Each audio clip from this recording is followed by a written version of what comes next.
un lugar de encuentro para el talento venezolano, dentro y fuera de nuestro país. Continuamos por todos los medios conmigo.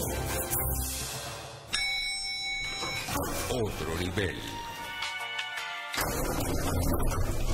Ya está aquí con nosotros nuestro querido y admirado amigo Javier Mallorca. Ustedes lo conocen, periodista especializado en criminalística, consultor, miembro del Observatorio Venezolano de Crimen Organizado. Javier, mucha salud para ti, para todos los tuyos. Es nuestro deseo de parte del equipo del programa y de Radio Caracas. ¿Cómo te va? Bienvenido.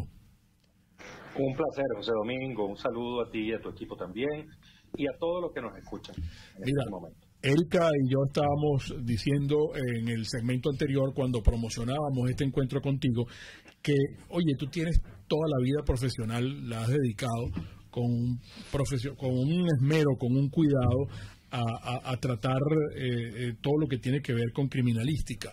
Y yo le decía a Erika, vamos a preguntarle a Javier si él conoce de algunos antecedentes, de algún caso similar, en donde unas personas que son infraganti, atrapadas con un pocote de droga, atrapados, juzgados y sentenciados, bueno, llega después y los perdonan como si no hubiese ocurrido absolutamente nada, y lo que le falta es devolverle los 800 kilos de cocaína con los que lo agarraron infraganti, ¿vale? ¿Ah?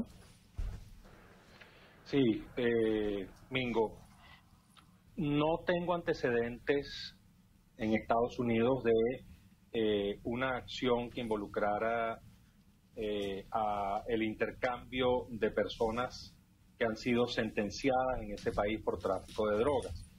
Existían precedentes en gobiernos republicanos y demócratas de intercambios de presos que tenían que ver con espionaje. En la época de Reagan hubo intercambio de presos con lo que entonces era la Unión Soviética, y estos detenidos eran espías de ambos lados, es decir, eran señalados por espionaje. Y en la era Obama, esto, por cierto, y disculpa la cuña, lo habíamos adelantado en febrero de este año en Crímenes sin Castigo, porque este es un antecedente inmediato y pertinente para el análisis de lo que estamos tratando. En febrero de este año dijimos, hay un proceso de negociación directa entre el gobierno de Estados Unidos y el gobierno de Venezuela. Son dos actores fundamentales. Uno es el teniente coronel retirado del ejército estadounidense Roger Carstens, que es enviado especial de la Casa Blanca para tratamiento de asuntos de rehenes. Y del otro lado estaba Jorge Rodríguez, el actual presidente de la Asamblea Nacional y que lidera además la mesa de diálogo por parte del oficialismo. Ese era un proceso muy especial en el que desde luego allí no se conocían mayores detalles porque de hecho estaba empezando. Había empezado con la primera visita, Carstens había cuadrado la salida de dos de los estadounidenses presos acá. Eso fue tenido como un gesto de, y cito, buena voluntad por parte del gobierno de Maduro. Se le pidieron otros durante las conversaciones que hubo en Miraflores. Y algunos de estos se dieron posteriormente, como por ejemplo la entrega del Sambil Candelaria. Ese fue un gesto de buena voluntad en el tema de la protección a la propiedad privada, que se le pidió también. Pero bueno, entonces entendemos que había una conversación muy amplia dentro de la cual este punto de los presos estadounidenses en Venezuela era un aspecto a tratar. Eso siguió su curso y tenía como antecedente el intercambio de presos que hubo en la época Obama, cuando Biden era el vicepresidente de Estados Unidos, y que involucraba a los llamados miembros de la red Avispa, que eran unos cubanos detenidos por el FBI en Estados Unidos, en Florida, señalados de espionaje. Y esos miembros de la red Avispa fueron entregados al régimen castrista, y Castro entregó a un individuo estadounidense que había sido detenido allí. Y bueno, tú sabes que cuando Castro detiene a alguien no tiene por qué argumentar muchas cosas, pero estaba allí detenido ex estadounidense. Entonces allí había un precedente inmediato que además involucraba a un gobierno que es afín al de Maduro, como es el de Cuba. Entonces eso estaba allí sobre el tapete. Ahora bien, que fueran los sobrinos de la pareja presidencial, para nosotros eso quizá tenga algún valor, alguna relevancia. Desde el punto de vista de los Estados Unidos, lo relevante es que fueron liberados 7 individuos que para ellos eran injustamente detenidos, tal y como además lo indicó en reiteradas oportunidades el subsecretario para Asuntos del Hemisferio Occidental, Brian Nichols, durante una comparecencia en el Senado que se llevó a cabo el 15 de septiembre de este año. Entonces allí se estaba ya más o menos sentando las bases de lo que iba a suceder. Desde luego que cuando se divulga la información sobre lo ocurrido, es decir, el intercambio de 7 estadounidenses por los 2 sobrinos, desde luego que las redes se encienden, claro, tratando de señalar una debilidad del gobierno de Biden frente al de Maduro. Bueno, esto es negociación. Es decir, estamos... Claro, pero espérate un momento, Javier, para que nos expliques algo. Ellos fueron atrapados con una buena cantidad de cocaína, ¿no? Hay un trabajo de la DEA. ¿Cómo queda el trabajo de la DEA aquí ante la opinión pública mundial, inclusive? Estamos hablando de narcotráfico, ¿no? Sí, estamos hablando de tráfico de drogas. Ellos no tenían la droga, pero es que eso es irrelevante, Mingo. Okay. Ellos fueron sentenciados por conspiración para traficar drogas, que a los efectos de la ley de Estados Unidos es como si tuvieran la droga en las manos. Vamos a estar claros. Y fueron sentenciados a 216 meses de prisión. 18 años. Ya habían transcurrido por lo menos unos 5 o 6 años desde que fueron detenidos, un tercio de pena, casi. Además debían pagar $50,000 de multa. Este caso de los sobrinos había sido confirmado en su sentencia ya en apelación hace 2 años. O sea que eso estaba firme. O sea, desde el punto de vista de los Estados Unidos estamos hablando de 2 sentenciados. Y desde el punto de vista de la legislación venezolana estamos hablando de personas que habían, algunas, en el caso de Citgo, algunas de ellas ya estaban sentenciadas, pero Matthew Heath y Osman Khan estaban procesados. Es decir, había una mezcolanza que, bueno, dice mucho de la discrecionalidad con la que se maneja la justicia en Venezuela. Y de hecho, esto nos indica que de lado y lado hubo una decisión política. Hay señales muy claras al respecto. Por ejemplo, la simultaneidad con la que se dan las órdenes de excarcelación. En Estados Unidos la orden llegó el 30 de septiembre al tribunal y fue archivada. Y en Venezuela la solicitud de los fiscales que trabajaban todos los casos llegaron también simultáneamente el 30 de septiembre. Es decir, más claro, imposible. ¿Tú puedes recordarle a nuestro auditorio por qué se detienen a estos gringos? Estos gringos no son ningunos santos, ¿no? Se dice hasta que financiaron a través de Citgo parte de la campaña de Biden. ¿Eso es cierto o no? ¿Y por qué estaban realmente presos aquí? No, imagínate. Perdón. A los llamados 6 de Citgo los detienen en 2017, cuando Biden ni siquiera había anunciado la aspiración a la presidencia. Estábamos en la mitad del mandato de Trump y los llaman, ellos estaban en Estados Unidos, ya habían entrado en efecto las sanciones, es decir, se sabía de las dificultades financieras que tenía Citgo en su manejo diario de sus operaciones en Estados Unidos, porque ya estaba el régimen de Trump, el gobierno de Trump, impidiendo que esta empresa obtuviera financiamiento, porque existía la noción de que parte de ese dinero iba a reforzar y atornillar a Maduro en el poder. Llaman a los 6 de Citgo para una reunión urgente en la sede de PDVSA La Campiña. Y cuando ellos están en esa reunión explicando cuáles eran sus estrategias para el refinanciamiento de lo que entonces ya era una deuda cuantiosa, llega un grupo de la DGCIN encabezado por el jefe de investigaciones, el general de brigada Balsa Liotta, y los detienen en plena reunión y se los llevan directo para Boleíta. Y desde entonces no vieron más la luz del día. Sí. Estuvieron en Boleíta y estuvieron en el Servicio Bolivariano de Inteligencia. Desde luego ellos sabían que en las condiciones de la justicia, entre comillas, venezolana, ellos no tenían nada que buscar en cuanto a apelaciones y recursos, y fueron compelidos a admitir los hechos por corrupción, asociación para delinquir, incluso legitimación de capitales, en fin, una cantidad de delitos que les imputaron y que ellos en una u otra medida llegaron a admitir, precisamente para salir de la situación de enjuiciado, porque entendían que al estar ya sentenciado, digamos que las cosas podían ser negociadas con mayor facilidad.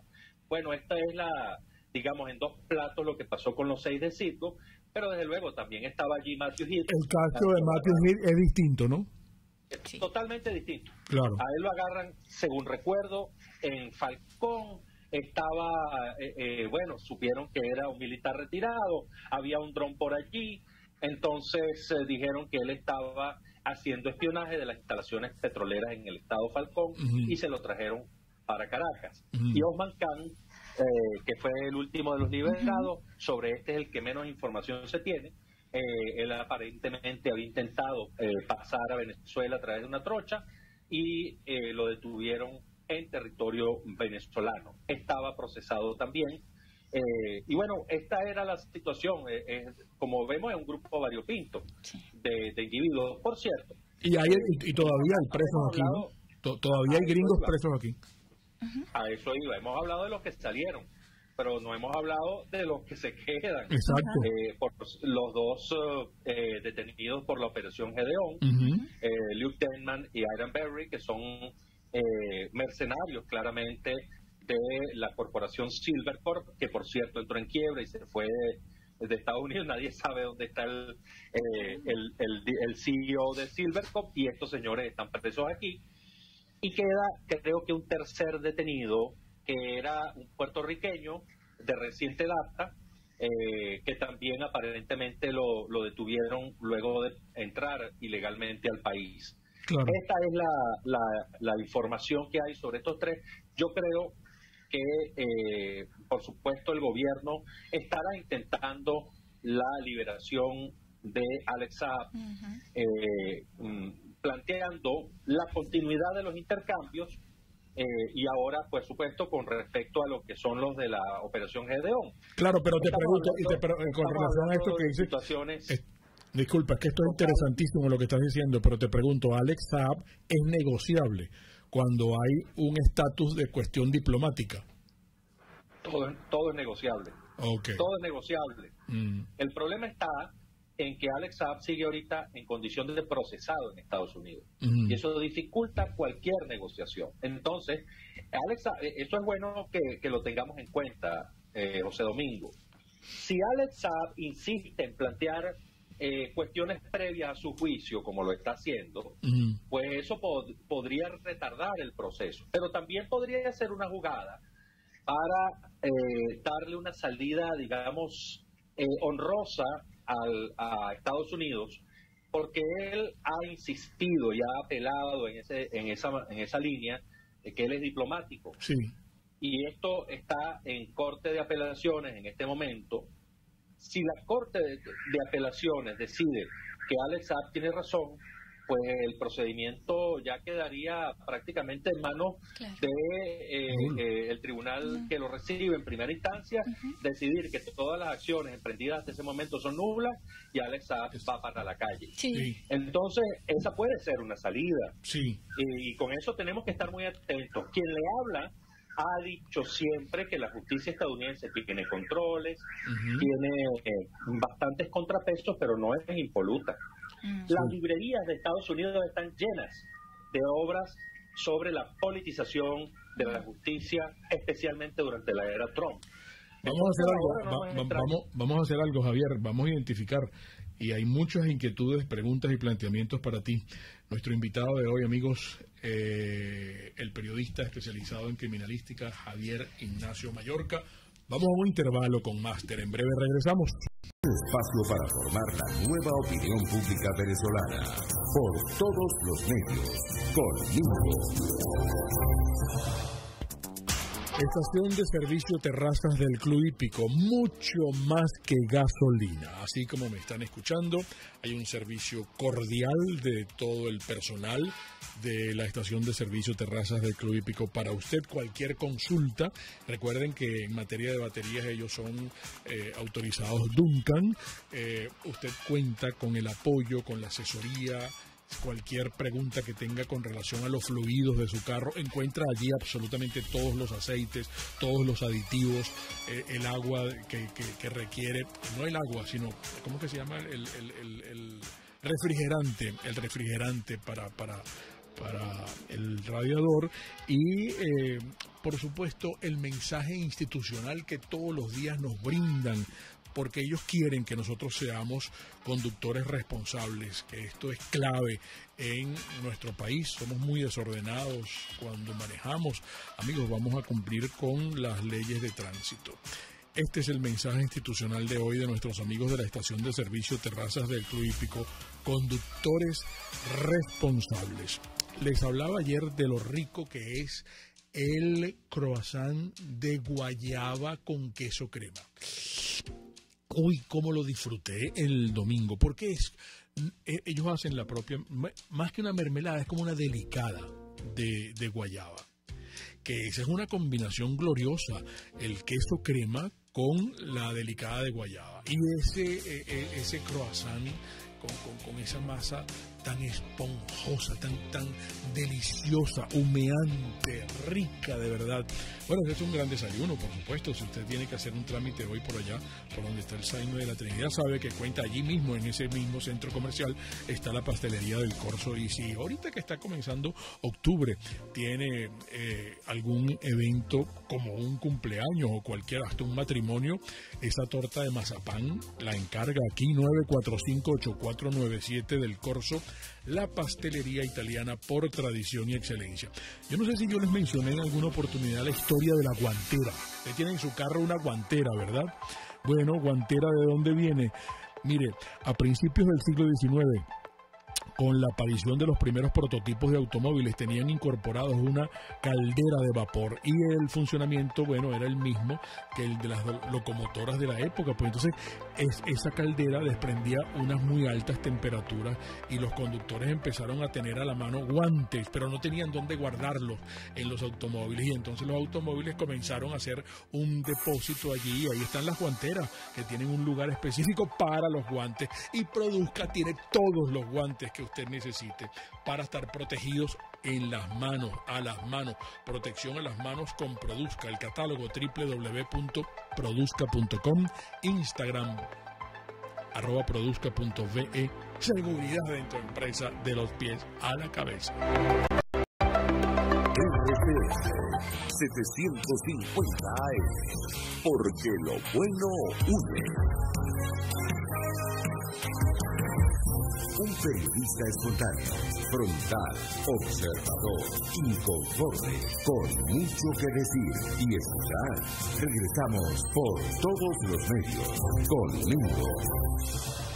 Bueno, a Javier le están preguntando que si sabe dónde están los sobrinos. Sí, eso pero es una de mira, Erika te quiere saludar y te tiene un bojote de inquietudes y de preguntas aquí también para ti, Javier. Hola, Javier. Te preguntan por acá si conoces el paradero de los sobrinos de Cilia Flores y Nicolás Maduro, si ya llegaron a Venezuela. Te preguntan también... Bueno, entiendo que están acá. Ellos fueron llevados a San Vicente de las Granadinas, donde se concretó el intercambio. Digamos, hasta allá llegó el avión del Departamento de Justicia de Estados Unidos y el vuelo que trasladaba a los estadounidenses llegó hasta allá, un vuelo especial. Creo que es que allí se produjo el intercambio y de regreso trajeron a los sobrinos. Yo creo que ya están aquí. También te preguntan si después de esto, además de la posible negociación de Alex Saab, viene el levantamiento de todas las sanciones Y si van a levantarle sanciones como hicieron con Carlos Eric Malpica, que además entiendo, y tú me corregirás si no es así, los sobrinos lo habían involucrado en esta trama de narcotráfico. Bueno, el nombre de Carlos Eric Malpica Flores aparece efectivamente en el expediente del juicio a los sobrinos de la pareja presidencial. No aparece, digamos, como investigado directamente, sino que existen unas referencias tangenciales en torno, en un contexto en el que se preguntaba qué iba a ocurrir con el manejo del dinero que supuestamente iba a generar esa operación. Esa era más o menos la referencia que se hacía, pero a Malpica Flores no lo sancionan en el Departamento del Tesoro por esta referencia. A él lo sancionan porque había sido tesorero de la República y entonces, en función de eso, pues había trabajado para la prolongación del gobierno de Nicolás Maduro. Y desde luego porque era percibido como un miembro directo del entorno presidencial. Por eso es que lo sancionan. El nombre de Carlos Eric Malpica Flores es levantado de la lista OFAC, es retirado de allí, porque lo queramos o no, estamos ante un proceso de negociación directa. Esto sí es una victoria, digamos, un avance para Maduro. Maduro estaba, digamos, absolutamente empeñado en eliminar la instancia del interinato de Juan Guaidó y como parte de intermediación en el diálogo con Estados Unidos y estaba planteando que él quería hablar directamente con Washington. Uh-huh. Bueno, Washington le envía a un experto en situaciones de rehenes. Observen entonces la calidad de la relación que se está planteando. Para Washington este es un problema de tratamiento de rehenes, sí. Pero desde luego hay otros aspectos, ¿no? Claro. Hay otros aspectos, no vamos a ser tan simplistas. Un aspecto importante tiene que ver con el levantamiento de las sanciones, sí. Que de acuerdo con lo pedido por Maduro en su primera reunión con Carstens, González y Story, lo que primero pide Maduro es que levanten las sanciones personales. Uh-huh. ¿Ok? Sí. Estamos hablando de primero yo uh-huh. y después el país. Sí. Eso fue lo que se pidió. Primero levanten las sanciones.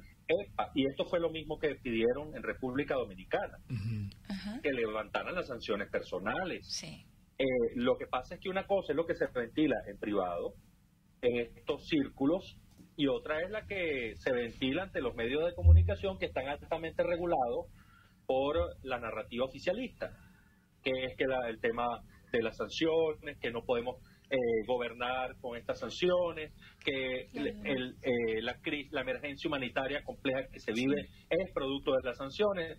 Todo eso obedece a un discurso, una narrativa que está trazada desde el oficialismo. Pero en privado ellos no piden que levanten las sanciones, o sea, no piden en primer término que se levanten las sanciones a PDVSA o al resto de las entidades gubernamentales, sino primero a las sanciones personales, que hay contra Padrino, que hay contra Maduro, que esas son las que más interesan, porque bueno, eso genera un estrés, digamos que el tiempo pasa, están queriendo su jubilación temprana, y bueno, esto es más o menos lo que está operando allí. Claro, pero visto lo que ha ocurrido, entonces no tiene ningún sentido hablar de la continuidad de negociaciones en México, ¿no? Bueno, que son las que están proponiendo, incluso hasta Zapatero, Blinken, todos. Blinken.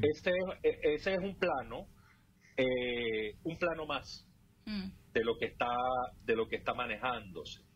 Hay un sector del propio gobierno de Biden que intenta retomar las negociaciones en México, y es por eso que no, el tema Saab está en ese plano y no en este del intercambio de los presos. Entiéndase esto, porque aunque el gobierno estadounidense está planteando e insistiendo, y lo hizo ante el Senado, por cierto, sobre la necesidad de reanudar México, eso no elimina los demás ámbitos de conversación y de negociación. Esto es muy importante entenderlo, porque en la época Trump cuando se manejaba la tesis de la máxima presión, las negociaciones se daban básicamente en una especie de calle ciega. Lo que hizo Biden fue abrir el número de escenarios.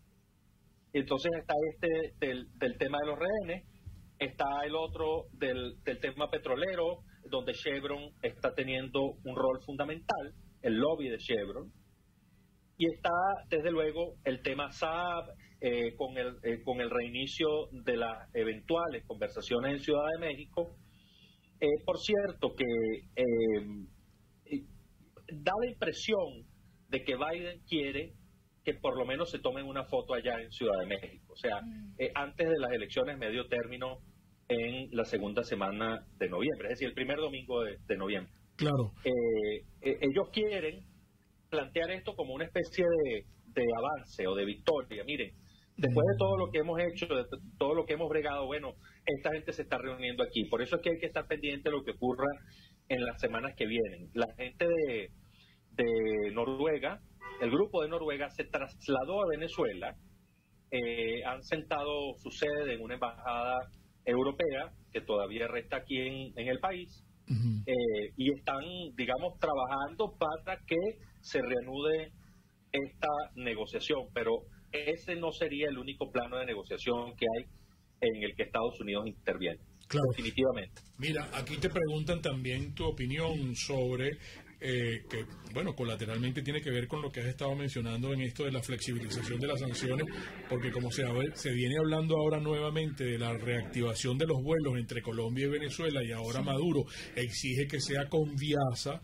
Bueno, como hay como todo este reconocimiento y Biden y Maduro se entienden ya directamente, a lo mejor con Petro se logra que directamente sea con Viasa la que vuele realmente Venezuela. Mira, y pregúntele a Javier Mallorca lo del ELN. 40% del sistema del ELN opera en Venezuela. ¿Qué información maneja, Javier? Bueno, en torno al tema con Viasa, de hecho la estatal venezolana aérea había abierto una venta de pasajes, había iniciado toda una campaña de promoción de vuelos directos a Bogotá.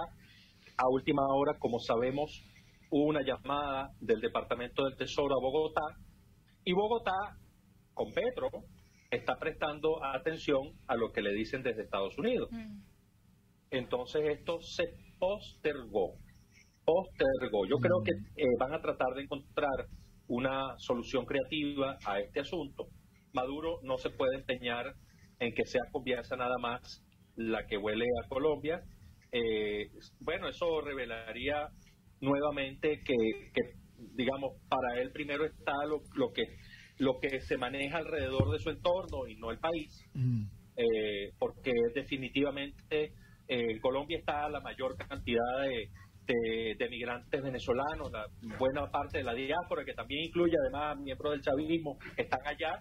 Entonces convendría para ambos países la reanudación de los vuelos directos. Vamos a ver qué se encuentra en esto. Yo creo que ahí se están evaluando una serie de alternativas en las que no necesariamente Conviasa participará. Pero bueno, vamos a ver hacia qué va esto. Por cierto, que en la última reunión, asamblea de la OASI, que es la Organización de Aviación Civil Internacional, bueno, el gobierno venezolano montó prácticamente una llorona, y eso funcionó porque se comprometieron a analizar el tema Conviasa en ese foro internacional que es muy importante para la regulación de la aviación civil, pero sobre esto no se ha tomado ninguna decisión. En torno al tema ELN, eso que se pregunta tiene que ver con con un trabajo presentado por la organización Inside Crime. Eso fue presentado ayer. Quien les habla fungió simplemente como moderador de esa presentación, que además fue extraordinariamente interesante. La gente lo puede observar en las redes de Inside Crime. Ellos están señalando dos cosas muy importantes para entender el tema guerrilla en Venezuela. En primer lugar, que después de una serie de reacomodos y conflictos, el ELN se ha enseñoreado en territorio venezolano. Abarcan, recuerdo, 40 municipios en 8 estados del país. eso tiene que ver simplemente con presencia de guerrilleros del ELN allí, no quiere decir que ellos ejerzan algún tipo de gobernanza. Por favor, no se malentienda esto. Ellos tienen presencia constatada en esos territorios, en 8 estados. En su mayoría son estados de frontera, con un especial énfasis en Bolívar, obviamente por el tema arco minero. Claro. Y otro elemento importante es que este avance del ELN no se ha producido de espaldas a la Fuerza Armada, sino que, por el contrario, existen evidencias de actuaciones combinadas entre el ELN y elementos de la Fuerza Armada Nacional para desplazar a elementos de las disidencias de la FARC.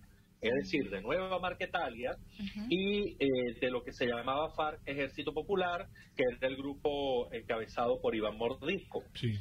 Y esto se vio con mucha claridad en el año pasado y en los primeros meses de este año, con todas las movilizaciones que se hicieron en Apure y en el sur del estado Táchira. Esa es la situación con el ELN. Nuevamente recomiendo a la gente que vea este trabajo porque hay una cantidad de revelaciones allí importantísimas para quienes nos interesa el tema de seguridad en Venezuela.